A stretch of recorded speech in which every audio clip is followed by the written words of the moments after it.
Hola, ¿qué tal? Bendiciones. Y yo le mando bendiciones a todos los que nos están viendo a través de redes sociales, a los que se encuentran aquí con nosotros. Dios les bendiga. Estamos aquí transmitiendo desde Ciudad de México. Yo soy Abel Gil y esto es el Tabernáculo TV. Vamos a comenzar en nuestra charla del día de hoy. Hemos estado hablando de posicionamiento profético, estamos hablando de identidad, estamos hablando, ya pasamos unos temas muy importantes acerca de la sanidad del alma para poder llegar a estos puntos. Entonces, el día de hoy vamos a hablar de algo a lo que yo le he llamado una generación despierta. Entonces, yo expreso de esta manera lo que hay en mi corazón. Yo prefiero ser el más pequeño de una generación despierta que ser el más grande de una generación dormida. Con esto comenzamos. Vamos a Mateo 11:11, que dice lo siguiente. Vamos a introducir esta charla de esta forma. Mateo 11:11 dice: de cierto os digo, entre los que nacen de mujer no se ha levantado otro mayor que Juan el Bautista, pero el más pequeño en el reino de los cielos es mayor que él. Otra versión de esta misma palabra de Mateo 11:11 dice lo siguiente: les digo la verdad, de todos los que han vivido, nadie es superior a Juan el Bautista. Sin embargo, hasta la persona más insignificante en el reino de los cielos es superior a él. Aquí quiero aclarar que el Señor Jesucristo está marcando un parteaguas entre la dispensación de la ley y la dispensación de la gracia, en la cual nos encontramos nosotros, usted y yo, nos encontramos ahora en la dispensación de la gracia. En la dispensación de la ley, todas las cosas que Dios indicó y que sucedieron conforme a la voluntad del Padre fueron proféticas. Entonces, vamos a partir de esta premisa. Todo Israel es una figura profética.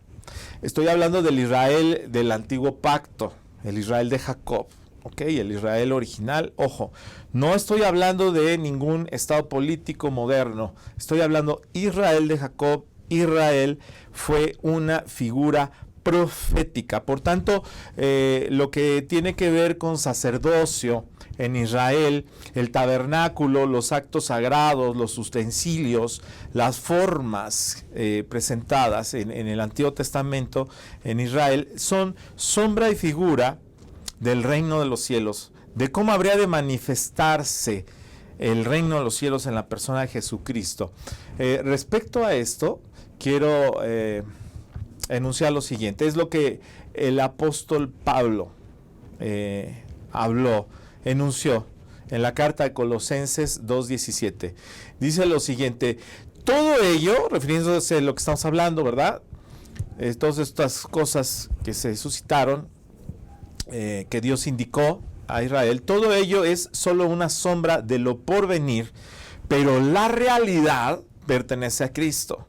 Otra versión de Colosenses 2:17 dice lo siguiente: esas son cosas del pasado. Fíjese usted, esas son cosas del pasado. Imágenes, borrosas de lo que estaba por venir, pero ahora tenemos a Cristo en la realidad. Otra versión dice: todo lo cual es sombra de lo que ha de venir, pero el cuerpo es de Cristo. Otra versión dice: entonces, todo esto no es más que una sombra de lo que está por venir, pero lo real y verdadero es Cristo. Ahora usted y yo somos hijos de Dios legítimos. Hablamos de esto en un tema tremendo acerca de lo que significa legitimar, lo que significa justificar, justificados como hijos. Estamos en Cristo y somos el cuerpo de Cristo. Entonces, si dice la Escritura, lo que hemos leído en Colosenses 2:17, termina diciendo: pero la realidad pertenece a Cristo, y si nosotros somos legítimos hijos de Cristo, justificados como hijos, tenemos la filiación de lo que habíamos hablado, estamos en Cristo y somos el cuerpo en Cristo, entonces a nosotros nos atañe esta realidad, este cumplimiento de todo lo que se habló, se formuló, se realizó, se concretizó en el Antiguo Testamento como profético, que ahora se ha cumplido en Cristo. A los hijos de Dios, a quienes hemos sido adoptados por el espíritu de adopción, Abba Padre, nos han juzgado, creo que demasiado, porque siendo cristianos y teniendo estas figuras dentro de nuestros estatutos, ¿verdad? Nosotros tenemos el libro completo, el Antiguo Testamento y el Nuevo Testamento, pero a los hijos de Dios que hemos sido adoptados, como le mencionaba a usted, con el espíritu de adopción, Abba Padre, nos han juzgado porque no festejamos las fiestas o los rituales antiguos del viejo pacto. Sin embargo, vamos a ver el texto completo. Aquí Colosenses 2, 16 y 17 dice lo siguiente: por tanto nadie los juzgue en asuntos de comida o bebida o respecto a días de fiesta, lunas nuevas o sábados. Todo ello es solo una sombra de lo por venir, pero la realidad pertenece a Cristo. ¿Qué le parece esto?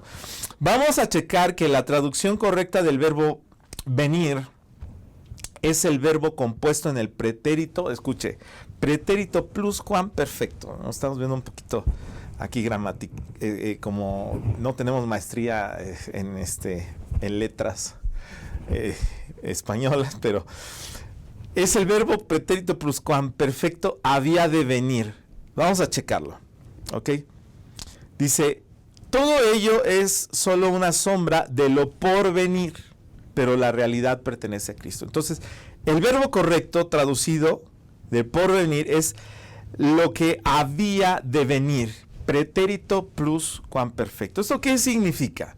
Es algo que ya sucedió. Vamos a poner atención en los tiempos verbales, porque es importante. Algo que ya sucedió, pero que por el carácter eterno de la redención o del acto redentor de Jesucristo para con nosotros, es algo que en muchas personas aún no ha sucedido. Por eso hablamos entonces, el reino de los cielos no se manifiesta en pasado, ni presente simple, y aún ni en futuro. Se manifiesta en presente progresivo. Es un tiempo bien interesante que tenemos que entender. Es necesario que yo no se lo explique más, sino que usted lo entienda en su espíritu. El reino de los cielos no se manifiesta en pasado, ni en presente simple, y aún ni en futuro, sino en presente progresivo. Es decir, se está manifestando desde la eternidad. No sé si me dé a entender con esto. La eternidad abarca todo, lo que fue, lo que es y lo que será. Por ello podemos decir que ya sucedió, está sucediendo y está por suceder, de acuerdo a cada persona y a su disposición de recibir a Jesucristo como su Señor y Salvador. Y obviamente a los tiempos predestinados por Dios. Dice el apóstol Pablo, Hechos 17, 26 y 27, dice, un solo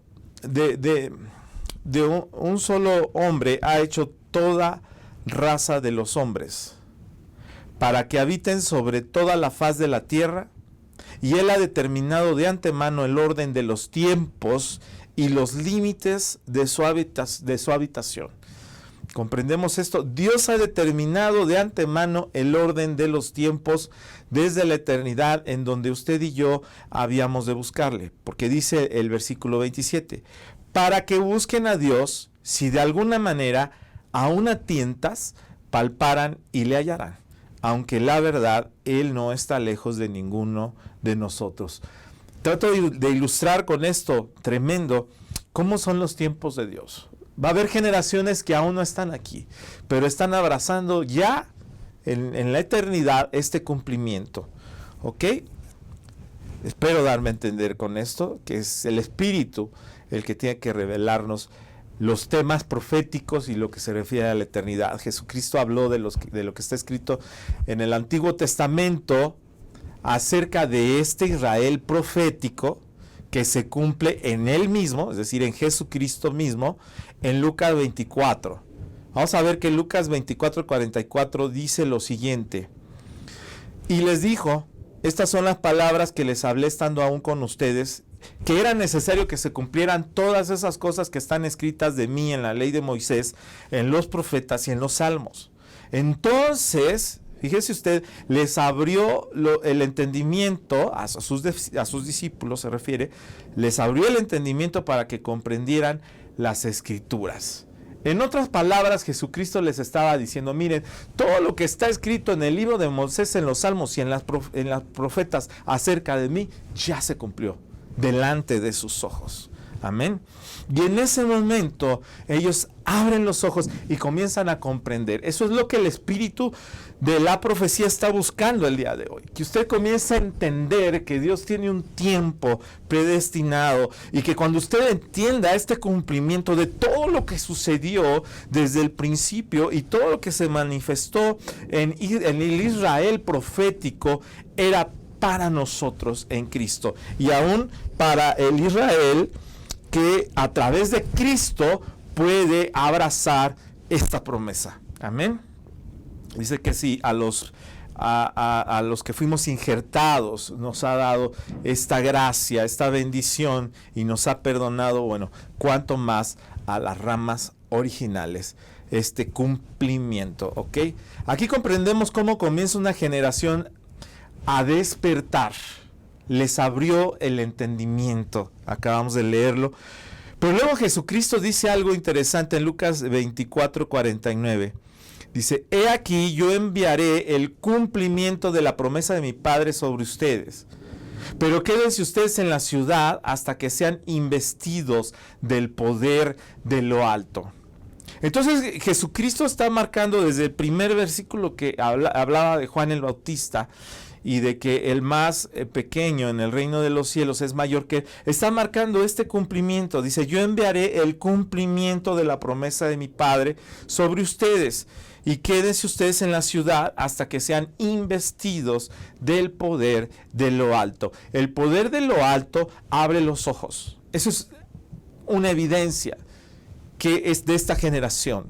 ¿Ok? Vamos a ver ahora qué significa entrar en el reino de los cielos, porque habla de que el más pequeño, ¿no? del reino de los cielos. Entonces vamos a poder ver que en la iglesia de Jesucristo muchos también se volvieron a la ley. Ya viendo este cumplimiento de la promesa del Espíritu Santo, ya estando en la gracia, ya con los ojos abiertos, ya habiendo visto por el Espíritu de la revelación, la profecía, el Espíritu de la sabiduría, ya habiendo visto todos estos misterios, ya teniéndolos en las manos, muchos se volvieron a la ley, y un ejemplo de ello es la iglesia de Galacia, a quienes el apóstol Pablo les llamó Gálatas insensatos, por no tener este entendimiento para los tiempos y de lo profético, por no haber entendido el antes y el después, el parteaguas de lo que estamos hablando. La otra vertiente profética de Israel, que estamos hablando del Israel de Jacob, es que como nación santa representa proféticamente a la iglesia y se cumple en la iglesia. Por cuanto se cumple en Cristo, Cristo dijo, ya se cumplió delante de sus ojos todo lo que está escrito en los salmos, en el libro de Moisés, en los salmos y en los profetas, ya se cumplió. ¿Ok?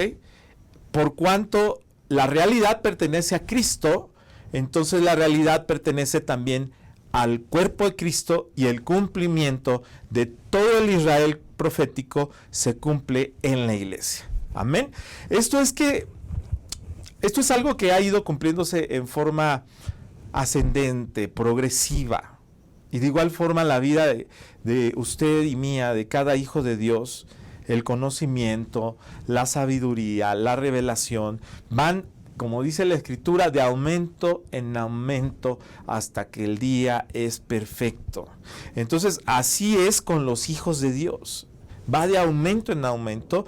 Vamos abriendo los ojos cada vez más hasta que el día es perfecto, hasta que podemos ver con claridad, hasta que este cumplimiento viene sobre nuestras vidas y con el cuerpo de Cristo es igual con la iglesia. Vamos a ir o hemos estado de aumento en aumento y creemos que es un tiempo que Dios ha destinado también para la iglesia, para esta manifestación de la iglesia, hasta que todos lleguemos a la estatura del varón perfecto, dijo Pablo en Efesios 4. Esto es tremendo. Ahora, la estatura del varón perfecto es la estatura planeada de antemano por el Padre para la iglesia. Por la iglesia, en su estatura de madurez, en unicidad y con Jesucristo como cabeza, es el varón perfecto. Amén. Entonces, vamos a regresar al primer texto con el que comenzamos, que era Mateo 11:11. Vamos a atender otra vez esto. Decía, de cierto os digo, de palabras de Jesucristo, entre los que nacen de mujer no se ha levantado otro mayor que Juan el Bautista, pero el más pequeño en el reino de los cielos es mayor que él. Tenemos que el reino de los cielos se manifestó a través de la persona de Jesucristo. Estamos de acuerdo con eso. Y luego Jesucristo se manifiesta a través de la iglesia, es decir, a través de los verdaderos hijos de Dios. ¿Ok? La Escritura también dice lo siguiente respecto a quienes estarían dentro del reino de los cielos. Vamos a entender esto, ¿no? Quitar el velo de esta palabra. Juan 3:3 dice lo siguiente. Respondiendo Jesús le dijo, de cierto te digo, que el que no naciere de nuevo no puede ver el reino de Dios. El que no naciere de nuevo no puede ver el reino de Dios. El reino de Dios es un gobierno. Dios es un soberano. Ahí se estaba manifestando a través de la persona de Jesucristo. Jesucristo es el emperador de un imperio sempiterno. Estamos de acuerdo que es el reino de los cielos. Es el reino de Dios. ¿Ok? Y hablamos del reino de los cielos, ya como una jurisdicción donde hay delegaciones, donde hay territorios. Tendríamos que definir más profundamente qué significa ya un reino de los cielos y qué significa reino de Dios. El reino de los cielos abarca todo lo que compete a la jurisdicción de Dios, que es el rey del universo. Y el reino de Dios abarca un poco más lo que es el gobierno de Jesucristo, que es el fundamento de la iglesia, el gobierno de Jesucristo. Y más adelante Jesucristo dice, en Juan 3, 4 y 5 le dice, Nicodemo le dijo, Juan 3, 4 y 5, Nicodemo le dijo, ¿cómo puede un hombre nacer siendo viejo? ¿Puede acaso entrar por segunda vez en el vientre de su madre y nacer? Respondió Jesús, de cierto te digo, el que no naciere de agua y del Espíritu no puede entrar en el reino de Dios. Aquí es donde comienza esta generación a despertar. ¿Ok? Aquí es donde comienza esta generación despierta de la que estamos hablando. Cuando Jesucristo dice que el más pequeño en el reino de los cielos se refiere a quienes nacen del Espíritu, quienes han nacido de nuevo, han muerto al viejo hombre. Hay una porción en la Escritura donde dice crucificados con Jesucristo, hombres resucitados juntamente con Jesucristo. Por ello Jesucristo predicó todo el tiempo del reino de los cielos. De hecho, el Nuevo Testamento es el evangelio del reino de los cielos. Es interesante. ¿Qué predicaba Jesucristo? Mucha gente puede decir que había muchos temas, pero todos los temas, si ponemos atención, todos los temas abundaban hacia el evangelio del reino de los cielos. Siempre, en todo momento, estuvo anunciando el reino de los cielos. Entonces, las señales y los milagros no eran lo que predicaba. Esas eran la evidencia de que el reino de los cielos se había manifestado en la tierra a través de la persona de Jesucristo. Amén. Entonces nosotros no predicamos milagros o señales. Los milagros y las señales son la evidencia de que nosotros venimos en nombre del Rey de Reyes y Señor de Señores, que es Jesucristo, que es Yeshua HaMashiach. Amén. Este posicionamiento profético de los hijos de Dios, es decir, de la iglesia, es rechazado desafortunadamente por muchos falsos ministros y falsos maestros. Escuche usted esto. Solamente dentro del reino de los cielos podemos ser legítimamente enviados por Dios a su obra. El que no ha nacido de nuevo no puede ver y no puede comprender las profundidades del Padre y de su palabra, ni su propósito, ni su identidad. No sabe hacia dónde ir más allá del culto dominical. Vamos a llamarle así. Esto es terrible. ¿Ok? Entonces vamos a hablar ahora de posicionamiento profético. La iglesia de Jesucristo es profética, no por el ministerio profético que es uno de los 5 ministerios, no porque haya profetas, no es eso lo que vuelve, bueno, es parte, pero no, eso no es lo que hace que la iglesia de Jesucristo sea profética, sino más bien porque es la que se encamina hacia su destino profético, es decir, hacia el cumplimiento de la voluntad perfecta del Padre, hacia lo que está escrito de ella. Esa palabra profética que muchos creyentes o cristianos le llaman la más segura, bueno, pues el cumplimiento de esa palabra profética en la iglesia que se encamina hacia ese cumplimiento, la hace ser la iglesia profética de Jesucristo. Amén. Entonces, al final está escrito, la iglesia alcanzará la unicidad, la estatura de madurez, la posición del varón perfecto. Pésele a quien le pese. Una persona ciega, por tanto, no puede comprender lo profético. Y la evidencia más simple de un falso ministro que no ha nacido de nuevo es que está ciego. Es que negará primeramente el ministerio profético de la iglesia y otros ministerios también. Son los que dicen, ya no existen los profetas en la iglesia. Escuche usted esto. El eje central o la columna vertebral del entendimiento de la palabra de Dios y su cumplimiento es el espíritu de la profecía. ¿Qué pasó en realidad con los profetas de Israel, del Israel de Jacob? ¿Y dónde está la mentira diabólica de que la iglesia de Jesucristo no es profética y no hay profetas en ella? ¿Qué pasó? Escuche, negar al espíritu de la profecía es negar a Jesucristo mismo, por cuanto la Escritura dice lo siguiente, apúntelo en su corazón, para cuando quieran sembrar una mentira de esta índole, de que no hay profetas en la iglesia, ¿ok? Negar al espíritu de la profecía es negar a Jesucristo mismo, por cuanto la Escritura dice lo siguiente, el espíritu de la profecía da testimonio de Jesucristo.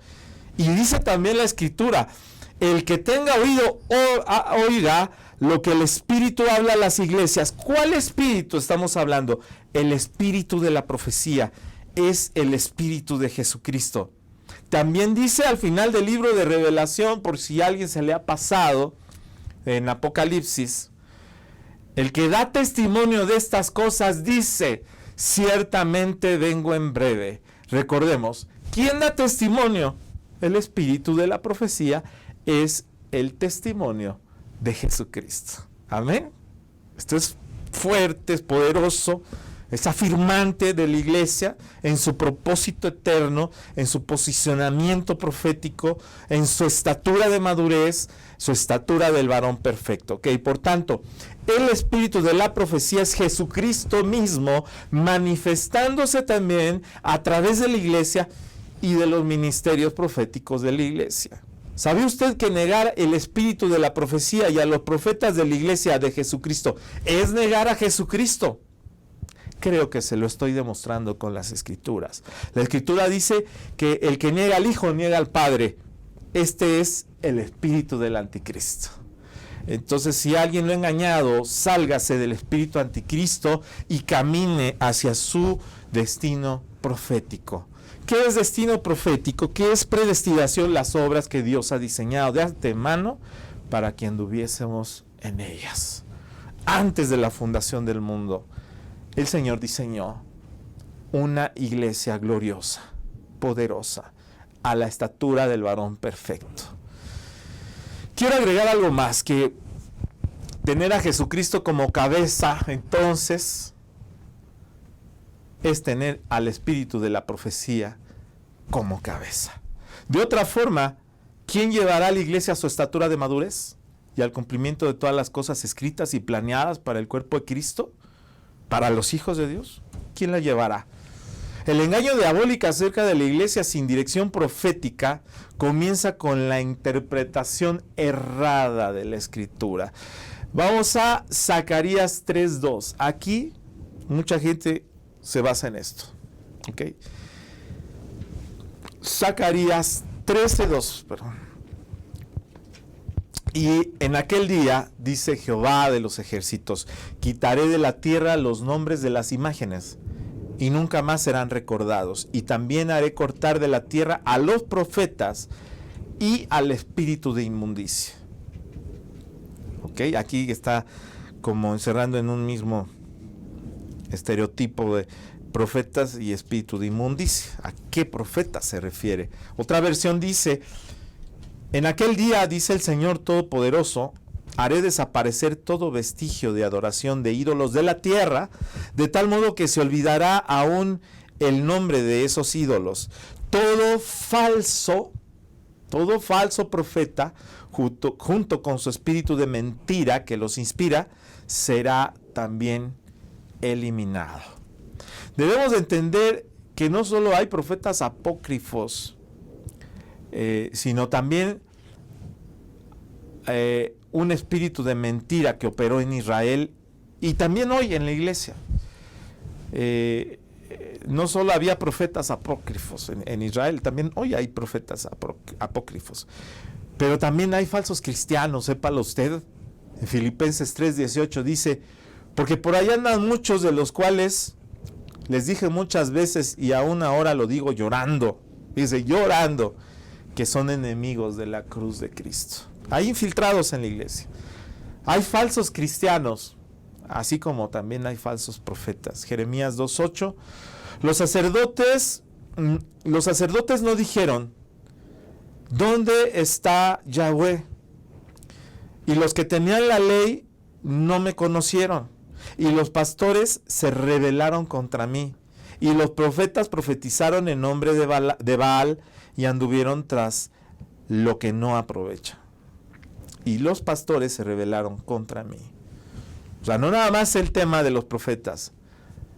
Entonces, si los pastores se rebelaron contra Yahweh, entonces ya no existen los pastores. Ezequiel 34:2, hijo de hombre, dice, hijo de hombre, profetiza contra los pastores de Israel, profetiza y di a los pastores, así ha dicho Jehová el Señor. Hay de los pastores de Israel que se apacientan a sí mismos, ¿no apacientan los pastores a los rebaños? Entonces ya no existen los pastores. ¿Todos son falsos? El hecho de que haya falsos pastores o falsos maestros no significa que no existan los pastores o que no existan los maestros. ¿Estamos de acuerdo? Ezequiel 13:4. Así ha dicho Jehová el Señor: hay de los profetas insensatos que andan en pos de su propio espíritu y nada han visto, como zorras en los desiertos fueron tus profetas, oh Israel. Entonces, si negamos por esto a los profetas de Israel, negamos a David, negamos a Amós, negamos a Elías, a Eliseo, bueno, negamos a todos. El hecho de que existan falsos cristianos, falsos ministros, falsos maestros, falsos evangelistas, ¿verdad? Falsos de todo, falsos congregantes, no significa que todo sea falso. Cualquiera que conoce los fenómenos que han sucedido en la tecnología y que cualquier cosa que nosotros podemos estar utilizando puede ser falsificada, sabrá que el hecho de que existan artículos falsos en alguna marca, en algún teléfono, en algún reloj, ¿no?, en alguna prenda, no significa que no exista lo genuino. Los malos profetas y los falsos profetas existen el día de hoy igual que existieron en el Israel de Jacob. Entonces, veamos esto. No está escrito que haya habido ningún profeta. Aquí se acabaron los profetas. Hasta 400 años después se levanta el profeta Juan el Bautista, cumpliendo también lo que se había dicho de él. Jesucristo también dijo lo siguiente respecto a Juan en Mateo 17:11. A la verdad, Elías viene y restaurará todas las cosas, pero ya les dije que Elías ya vino y no le reconocieron, más bien hicieron con él todo lo que quisieron.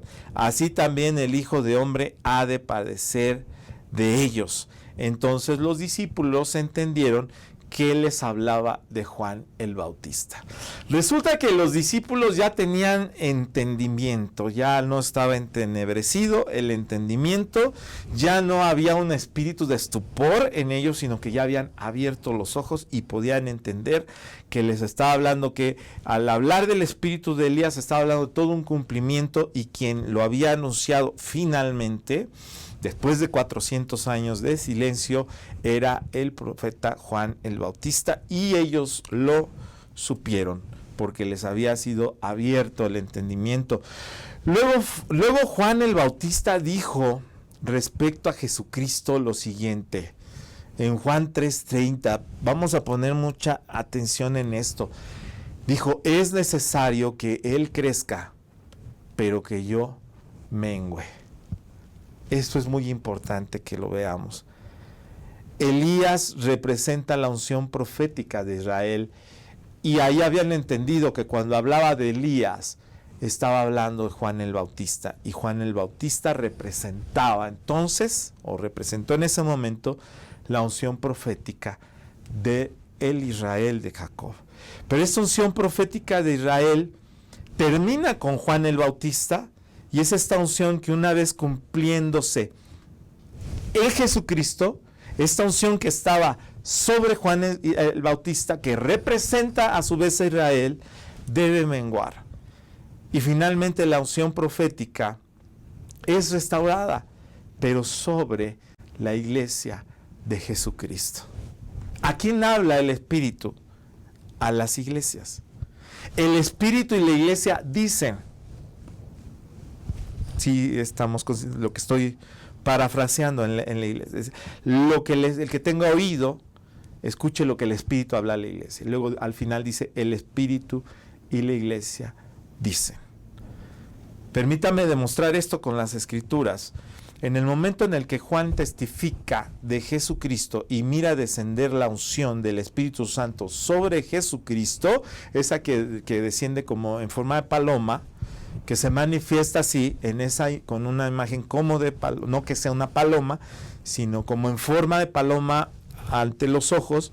En ese momento, el espíritu de Elías, que es hasta ese momento la unción profética de Israel, comienza a menguar. Esto es muy fuerte. Comienza a menguar a partir de que viene el Espíritu Santo sobre Jesucristo, y comienza a operar en todo su poder en Jesucristo. Comienza a menguar en el profeta que representa la unción profética de Israel. Por eso le digo que esto es muy fuerte, y comienza a menguar hasta que Juan el Bautista pierde la capacidad profética. Y esto se hace evidente de esta forma. Cuando Juan estaba en el vientre de su madre, reconoce a Jesucristo. Es así, brinca, ¿no? El niño casi se saluda, ¿no? ¿Qué hubo? ¿Cómo estás? ¿Qué onda? ¿No? Es un saludo ahí, reconocimiento profético. ¿Qué pasó? ¿Ya llegaste? Sí, yo también, pues me adelanté un poquito, pero ahí vamos. ¿En qué mes estás? No, ya lo sabes, pues eres profeta, ¿no? ¿En qué? ¿Cuándo? ¿Para cuándo? No, pues ahí vamos, ya. Mírame, ahí vamos. O sea, había una comunicación entre Juan y Jesucristo. Había un espíritu profético tremendo en Juan, ¿ok? Entonces, Eso es cuando estaba en el vientre. Igualmente Juan anuncia el tiempo en su momento y las señales del Mesías. Le reconoce, estamos de acuerdo.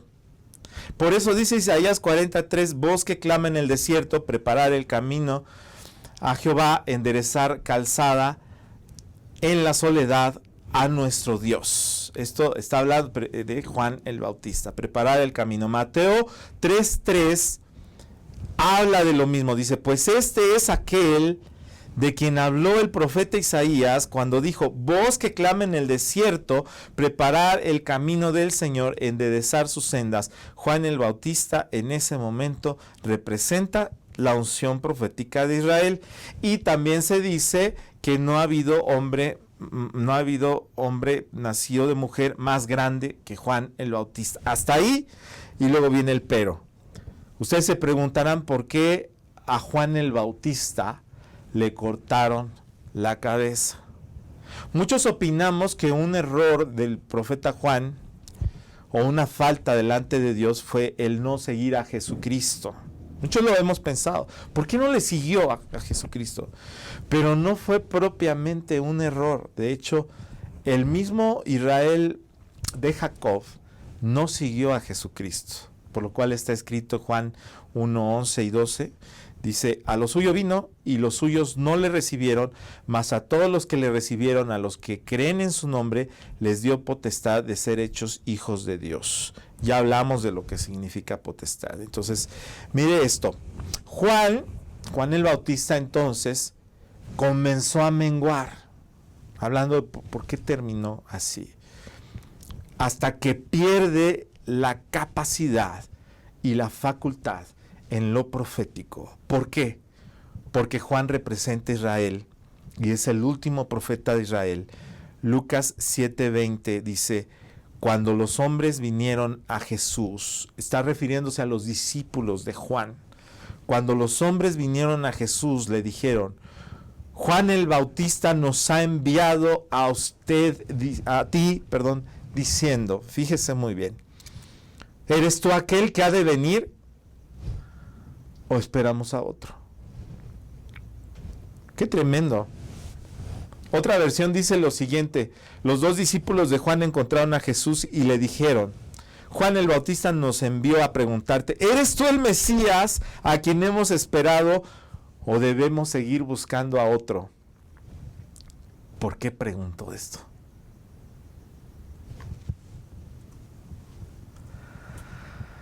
Esta es la respuesta. Juan el Bautista evidentemente ya había menguado. La respuesta de Jesucristo fue tremenda. Decía que los ciegos estaban viendo, que los cojos caminaban, que a los pobres estaba haciendo predicado el evangelio. ¿Por qué no ves? Pero para poder tener esos ojos tan abiertos se necesita el espíritu de la profecía para poder entender. Es más, usted no podría entender lo que yo estoy hablando en este momento si no viene el espíritu de la revelación, el espíritu de la profecía sobre usted. Usted debe de estar deseando en su corazón esto, entenderlo. Juan el Bautista evidentemente ya había menguado. Ya no pudo comprender lo profético. De otra manera, hubiera mandado a sus discípulos sin dudar. Él es el Mesías, síganlo a él. Y sí lo había dicho, pero después de esto hay una evidencia de que él sí menguó. ¿En qué menguó? En esta unción. Amén. Juan 3:30, esto se tenía que cumplir. Esto es algo que estaba escrito. Este es un hombre que se humilló de tal forma delante de Dios que prácticamente también dio su vida por la iglesia y entregó ahí todo el ministerio. Es profundo esto. Juan 3:30, es necesario que yo mengüe para que él crezca.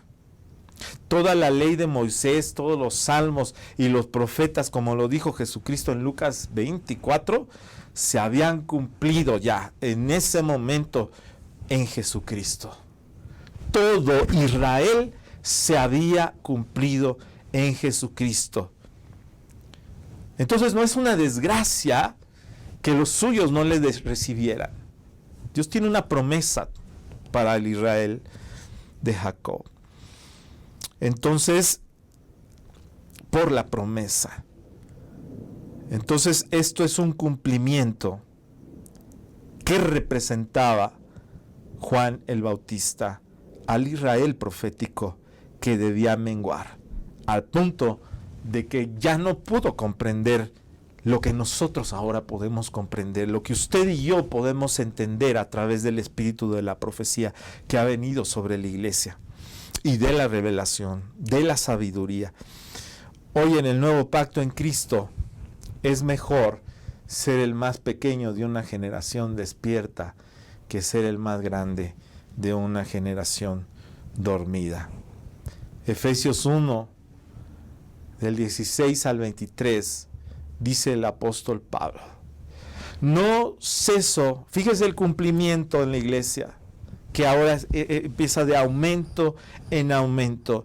No debe de ir menguando. Usted no debe de menguar, usted debe de menguar en cuanto a altivez, en cuanto a orgullo, en falta de perdón, en cuanto a pecado, soberbia. Todo eso tenemos que menguar, humillarnos delante de Dios, pero Dios lo ha llamado para ir de aumento en aumento, de gloria en gloria. Amén. Dice: no ceso de dar gracias por vosotros, haciendo memoria de vosotros en mis oraciones, para que el Dios de nuestro Señor Jesucristo, el Padre de gloria, os dé espíritu de sabiduría, de revelación en el conocimiento de Él, alumbrando los ojos de vuestro entendimiento, para que sepáis cuál es la esperanza a que Él os ha llamado, y cuáles las riquezas de su gloria en su herencia en los santos, y cuál la supereminencia, grandeza de su poder para con nosotros los que creemos, según la operación del poder de su fuerza, la cual operó en Cristo, resucitándole de los muertos, sentándole a su diestra en los lugares celestiales, sobre todo principado y autoridad y poder y señorío,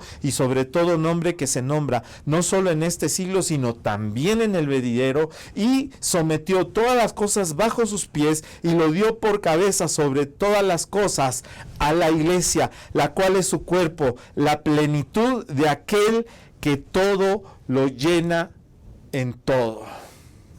El cuerpo de Cristo. Esto es tremendo.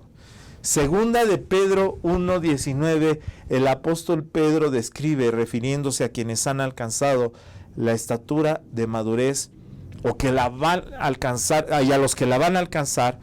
Él habla de ellos, de los apóstoles, pero le habla a quienes van a alcanzar también esa madurez. También tenemos la palabra profética, que es aún más firme, o lo que decimos, la más segura, ¿no? Ustedes hacen bien en estar atentos a ella, como a una antorcha que alumbra en lugar oscuro, hasta que aclare el día y el lucero de la mañana se levante en sus corazones. Amén. Esta palabra se la da a personas, dice, la palabra profética más segura, dice, nosotros hemos palpado, hemos visto con nuestros ojos, hemos escuchado lo tocante al verbo de vida. Eso declaramos. ¿Ok? Y está declarando sobre los discípulos en ese momento, sobre los hijos de Dios, que también alcanzarán esa estatura de madurez. Entre tanto, van a escuchar a quienes ya están completamente despiertos. Pero el tema es que ese, hasta que aclare el día y el lucero de la mañana se levanta en sus corazones, se refiere sin duda alguna a una generación despierta. Finalmente el apóstol Pablo escribe lo siguiente, y él mismo constituyó en Efesios 4 también, más adelante de estar orando, ¿no?, para que reciban lo que habían de recibir y abran los ojos completamente, se constituye una generación despierta. Dice, porque él mismo constituyó a unos apóstoles, a otros profetas, a otros evangelistas y a otros pastores y maestros, a fin de capacitar a los santos para la obra del ministerio, para la edificación del cuerpo de Cristo, hasta que todos alcancemos la unidad de la fe, del conocimiento del Hijo de Dios, hasta ser un hombre de plena madurez, hasta la medida de la estatura de la plenitud de Cristo. Esto para que ya no seamos niños sacudidos a la deriva y llevados a donde quiera por todo viento de doctrina, por estratagema de hombres que para engañar emplean con astucia las artimañas del error, sino que, siguiendo la verdad con amor, crezcamos en todo hacia aquel que es la cabeza, Cristo, de parte de él todo el cuerpo, bien concertado y entrelazado por la cohesión que aportan todos los ligamentos, recibe su crecimiento de acuerdo con la actividad proporcionada a cada uno de los miembros para ir edificándose en amor. Esta es una palabra profética que se está cumpliendo y se tiene que cumplir en el cuerpo de Cristo, en usted y en mí. Y la palabra estratagema es impresionante, impactante, y lo quiero decir con claridad, porque ahorita hay un país en donde se habla de que el presidente de este país recibió a Cristo en un concierto de música cristiana. Aceptó a Jesús como su Señor. Muchos sabrán a quién me refiero. Esto acaba de suceder y esto es verdaderamente atemorizante porque se suponía que este presidente había llegado a la presidencia porque era evangélico y apoyado por millones de votos de evangélicos. Entonces, yo no entiendo este diario cristiano, ¿verdad? Hay muchos diarios noticias cristianas y el amanecer cristiano. O es un mentiroso el diario, pero si dice la verdad, entonces, ¿qué rayos hacía la iglesia evangélica votando por un evangélico que no era evangélico y que se acaba de convertir? O todos son profetas, y lo vimos proféticamente, o somos todavía una generación dormida a la cual se le puede tomar el pelo. No sé si me estoy dando a entender. O sea que votamos por una persona que no era cristiana, que se acaba de convertir, pero que nos habían dicho que lo era y entonces le dimos el voto de millones de personas que decimos que estamos despiertos. Entonces, parafraseando también que en Israel había un enemigo de Israel y el profeta Eliseo entendía todos sus planes y ellos decían, ¿cómo debe haber un espía entre nosotros que los de Israel se enteran? Pero había un profeta con los ojos abiertos y que se daba cuenta cuáles eran las estratagemas que se estaban planeando. El pueblo de Dios, no estoy hablando de pueblo protestante o pueblo evangélico, no sé, las 50,000 denominaciones que puedan existir. Los hijos de Dios no estamos para que nos estén tomando el pelo con estratagema, es una artimaña geopolítica y la menciona en la Biblia, para que ya no andemos siendo engañados por estratagemas de hombres, porque los cristianos, los hijos de Dios, por promesa, somos como la arena, como las estrellas del cielo. Muchos. Porque Jesucristo sí da fruto. Eso es lo que va a entregar. Una generación despierta, una generación madura, una generación que tiene los ojos abiertos y que no se deja engañar por cualquier pelao que viene, así sea el presidente de la nación más poderosa del mundo y diga, yo soy de Dios. Nosotros tenemos el espíritu de la profecía que nos puede determinar si ese hombre está hablando la verdad y si no, y si está mintiendo. Entonces, poder bendecir a los que están de parte de Dios. No se trata de maldecir a los que no, pero darles el apoyo a quienes Dios nos señala que verdaderamente son hombres de Dios. La iglesia tiene un papel importantísimo en el futuro de las naciones, porque la Biblia dice que usted y yo somos luz a las naciones una vez que hayamos despertado de estar dormidos. Despiértate tú que duermes, dice la Escritura. Prefiero ser el más pequeño Cierro con esto. Prefiero ser el más pequeño de una generación despierta que el más grande de una generación dormida. Espero que usted diga amén y amén. Yo soy Abel Gil, estamos en la Ciudad de México ministrando. Yo le mando un abrazo muy fuerte y bendiciones. Que Dios lo bendiga mucho a los que están aquí, los que nos están viendo. Un abrazo fuerte y bendiciones. Amén y amén.